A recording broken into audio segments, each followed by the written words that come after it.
And we are live yet again. This is Anmol from Sales 5X. I have Joseph Das with me. Hi guys. And in this video, we're going to talk about something very interesting, which is what are the qualifying questions that you should be asking your client in the very first meeting. Now, when I talk to a lot of sales they just say that we'll go with the flow. Well, I can only say that only dead fish go with the flow. It might hold good with other aspects of your life, in terms of maybe you like going with the flow, but when you are in a sales meeting, don't try to go with the flow, because you will just then flow out of the whole transaction. So here we've come up with 5 questions which you should be asking to qualify the client. And what are these questions? We will go through that one by one. Yeah. And it's very important that you ask these questions. Otherwise, you will be in a vicious, endless cycle of trying to find out what the client really wants. Was it the wrong person that you were talking to? Yeah. Did they really have a need?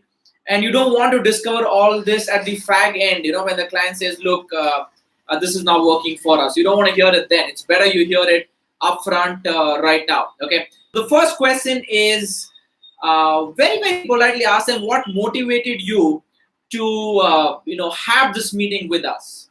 So when you say that, what motivated, then you got to go on to your listening mode. Be Right. a Zen Buddha. Right. Listen.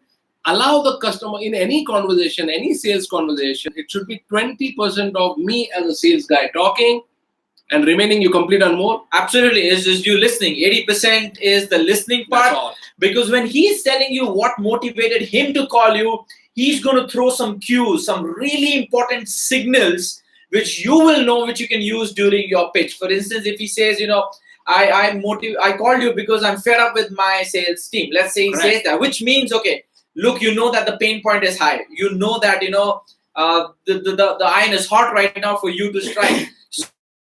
So if you had not asked this question, you wouldn't come to know. If you're just talking about how great your company is, True. how you have held XYZ, if you're just going on that ranting, it's not going to help. So first things first, ask them what motivated that client to call you, and you're going to understand a lot of what's going on in the mind of the client. And if you let him speak, as Jay said, you let him speak, good 80% of the time, he or she will tell you some really critical information which might just help you close the deal fast. That's a wonderful question, Anmol. Now, after this question, after you get all the inputs, right.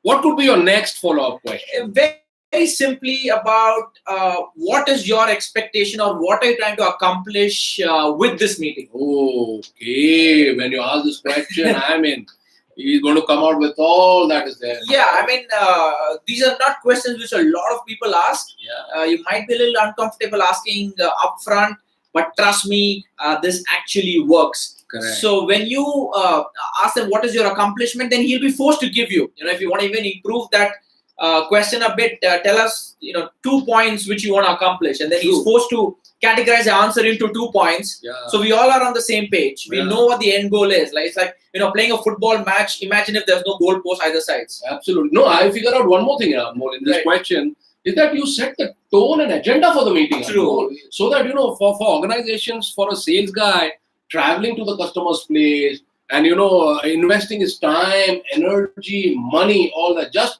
to know that the customer is, he is not clear about what he wants. True, absolutely. So this question will exactly extract the real thing which is there in his heart. Right. That's a great. The other point is it'll make you look serious in the eyes of the customer as well, the prospect. Correct. That they'll take you more seriously, Absolutely, right? Anmol. Look, you've got your thing sorted. You've come here with Clarity of clarity.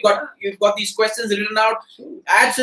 Shows you in a very different light versus True. someone who's just okay, let's just see what can happen, what we can do for you. True. Doesn't typically work. Yeah, So yeah. once you ask these 2 questions, Jerry, what would you go for next? Yeah, the third question, it's a series of questions. Right. It's not In that particular order. You say that well, Right. Anmol. You say that wonderfully well. Telling is what you say. Telling is not selling. Oh yeah, I like it. I like that. Telling is not selling. Right. It's no more that. You ask a series of questions, and the third question could be, where are you now?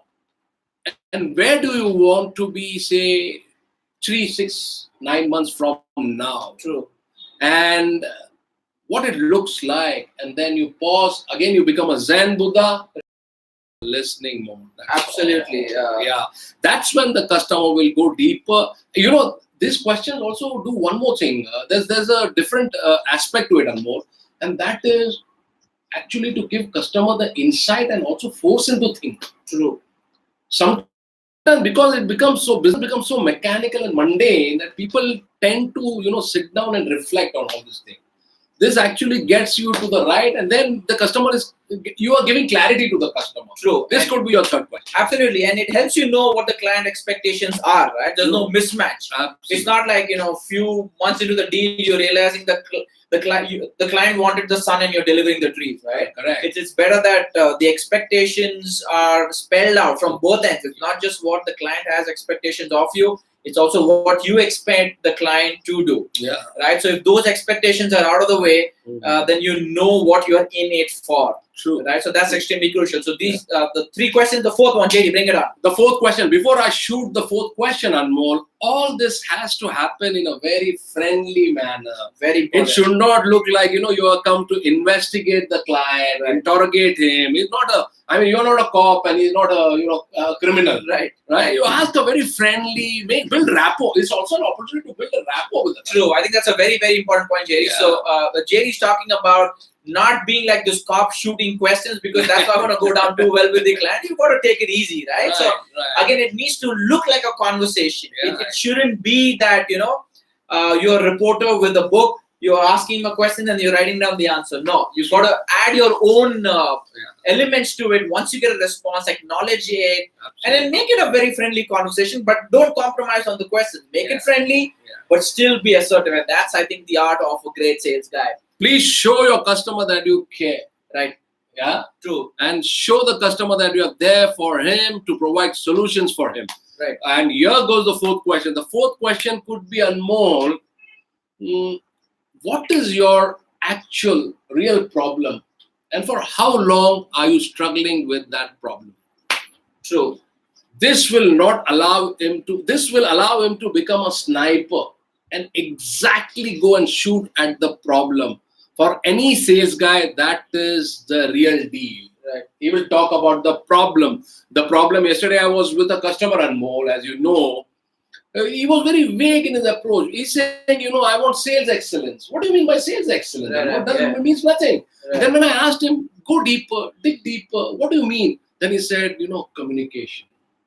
Then he said, my salespeople don't know how to project themselves or present themselves. Right. We're getting specific. Sales excellence could mean anything, right from you being happy with sales to conversion to handling objections. It could mean a lot of things. So we need to get down to that specific. Because when you find the specific problem, then only you can propose a specific solution. True. So you got to be a sniper. Right. Yeah. Especially for, sorry to cut you there. Especially for B2B folks, right? Investigating needs is extremely crucial. True. That's why a question like what JD said, what are the specific pain points? So when they might say, sales are not happening, that's not a pain point. Why is it not happening? What is your close rate? What are the customers who are not buying from you? What are they saying? Right? Why are they not buying? And then you come down to the real problem. Right. And then probably match your solution to that specific problem and not the generic one, because the generic problem can't be solved. Yeah. And if you're attempting to solving it, it will always look like, it's still not matching. That's why bring it down. And trust me, you've got to do this work with every client, because not everyone knows exactly what their problem is. We all say we have this problem in this relationship. We don't know what it is, right? Unless, of course, there's someone out there counseling us, talking to us. And then we realize, okay, this is the real problem. Maybe I'm a little insecure for this particular reason. Instead of just saying this relationship is not working out. True. Right? So, there is your fourth question and the final. JD, let's go for it. The final question could be, let's say that we have gone through this deal and we have accomplished, what we set out to accomplish. Right. Then tell me, what would it look like? Now, when you throw this question out, the customer in his mind visualizes the outcome or the objective of the conversation or the sales deal. And especially in a B2B format, then the customer says that, I want things to be like this. I like things to be the other way around. Right. Make notes. If you don't have notes, make mental notes. Right. Identify all those things, keep it in your mind, and see. And one more thing, and more. Look for the key words when the customer is speaking. Right. These are the words which is going to repeat again and again, because that's the pattern, psychological pattern. Right. Then you get to know exactly what is the customer looking for. You narrow it down, and then you in another meeting, first meeting, my experience, Anmol's experience, never try to sell. Right. In fact, build a relationship with the customer. When in the first meeting itself, you try to pitch your product, doesn't seem good. Understand the customer at a deeper visceral level, Right. and then slowly build a relationship. And then many sales do not happen because of the trust quotient. Right. Absolutely. Build that, and then get going. Your Right. customer will come to you if you provide value. True. So the JD's fifth question was in fact something that you should ask in the very first meeting, which is how do you wish once the deal has gone through, True. how do you visualize the end result, right? Requires a little bit of courage to ask this question, but you can easily gauge what the client is thinking depending on the response. So if the client is taken aback, no, I'm not going ahead with the deal. First, you tell me what you've got, right? Which means to say, okay, the client probably there's a trust deficit, which Joseph was talking about. True. Or if the client is upfront and saying, this is what I'm expecting, this is how the relationship should work, this is how I'm going to benefit, which means to say that now you have an idea what the client is looking at. All you have to do is align your product or service to that end result. Again, this is amazing fodder for your pitch, for your actual pitch.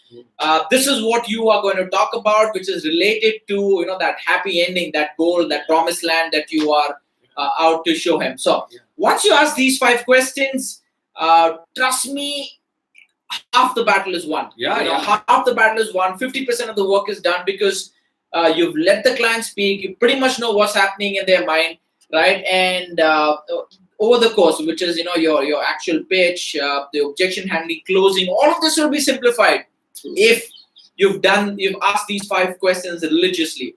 And the mistake a lot of sales professionals and entrepreneurs make is that they don't have the strategy, they don't know what to ask, they just go in and say, look, we spoke and how can we take this forward? No, when you ask specific questions, that's when you're going to see some results coming your way. Exactly, Anmol. And then once you ask, even the client in when he's introspecting, he's also thinking, here's a guy who seems to be professional, who's come well prepared, and he's not like the other sales guy who's coming there and trying to pitch the product and telling the client how great his company is, how great his product is, and how fascinating everything is. No, not at all. Just the question.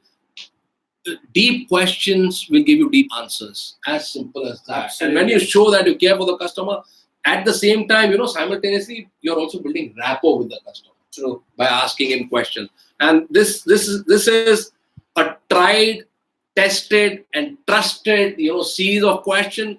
Try it out, it will never go wrong. Absolutely. Just to summarize what JD said, try, test it, and trust it. I like that phrase. I love the last bit, which is trust it, which is very important. True. So guys, I hope you enjoyed what we just spoke about. I hope there's a lot of value which is coming in. Remember, we make it a point to come live 6 p.m. every single day to share with you, stuff which really works. This is not theory. This is not gyan. This is stuff which we've done ourselves personally. JD's been around for the last 25 years. I've had my share of experience last 7-8 years in sales. This is stuff we've told our clients, which is working. This is the stuff that we want to share with you so that you can benefit. And we want to add 5x value to you. That's why we are Sales 5x. Thank you for joining us. Do subscribe to this channel so that you get a notification when we are live. Make sure you subscribe. As I said, a lot of value coming your way. Anmol, sorry to interject you, Anmol. Where they can follow us, Anmol, actually? So you could subscribe to our YouTube channel. Okay. That's one. You could go like our Facebook page. We regularly post stuff there as well. Okay. Our LinkedIn page, just search by Sales 5x, will show up there. Wonderful. You could go to our website, download a free ebook. Yeah, we have a free ebook as well, which is on 25 sales mistakes to avoid. So you get that ebook, you'll be added to a newsletter, and we again through emails we share with you insights which can actually help you crack more deals. So all these are we are there on Instagram as well. So all these are channels where you could reach out to us. Our office is in Indiranagar, Bangalore. We do seminars, webinars all across India. And if you're in Bangalore, come over to Indiranagar. and we would love to talk to you anything about sales. Especially if you're having any sales problem to be Right, solved, right, or you're looking for sales challenges to be countered, right. then I think there is an opportunity for us to build a relationship. Absolutely. Business will happen when it has to happen. Absolutely. But the connection is important. Yeah, Yeah. absolutely. Thank you so much. Cheers, guys. Yeah. We will see you tomorrow. All right. Bye for now.